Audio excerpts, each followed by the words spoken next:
Et de froid a glissé le long de ma jambe.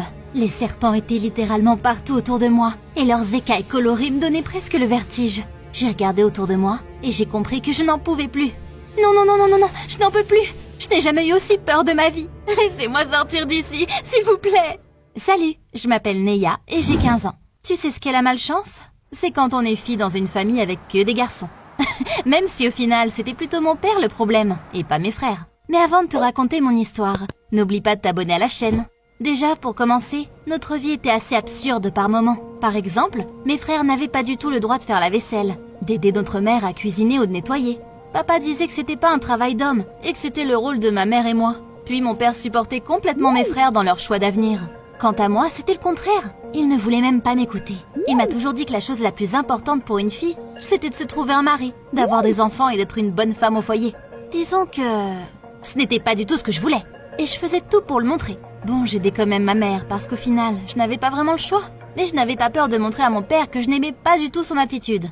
Le seul moment où je pouvais mettre de côté toute cette folie, c'était quand je quittais la maison et que je me promenais seule le soir. Je faisais souvent du skate, et j'aimais bien faire du graffiti. Sans le dire à personne, évidemment, parce que mon père aurait probablement une crise cardiaque s'il l'avait découvert. Avec mes potes, on entrait dans des bâtiments abandonnés, et j'étais toujours la première à tout explorer, parce que je n'avais peur de rien. Il nous est arrivé qu'on devait fuir la police, mais même là je n'avais pas peur, juste des poussées d'adrénaline. À un moment donné, c'était un peu devenu mon truc, d'être intrépide.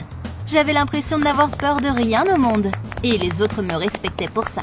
C'est juste que, des fois, j'avais l'impression d'être comme ça juste pour prouver quelque chose à quelqu'un. Tu ne sais pas à quel point c'était épuisant. Puis un jour, on a été faire du camping en famille. Papa nous a tous réunis le matin et a dit qu'il voulait apprendre aux garçons à pêcher. Oh, trop bien! Ça faisait des années que je rêvais de faire une vraie partie de pêche. Ce qui était drôle, c'est que mes frères n'avaient pas l'air d'avoir très envie. Ils ont commencé à chouiner et à dire qu'ils voulaient juste rester à la maison pour jouer à l'ordi. Sauf que ma joie a disparu tout aussi rapidement, parce qu'ensuite mon père m'a dit « Non Neya, tu ne viendras pas avec nous. C'est pas un truc pour les filles la pêche. » J'étais furieuse. C'était toujours pareil avec lui. Il décidait pour moi de ce que je devais faire et pas faire. Et mon avis n'avait aucune importance. Papa se disait probablement que je resterais docilement à la maison, mais j'ai décidé de ne pas l'écouter. Après qu'ils aient fini de faire leur bagage, je me suis faufilée dans le coffre de la voiture et je me suis allongée entre les cartons du matériel. Et il faisait chaud sous la bâche. Puis mon corps a commencé à me faire mal à cause de la position inconfortable.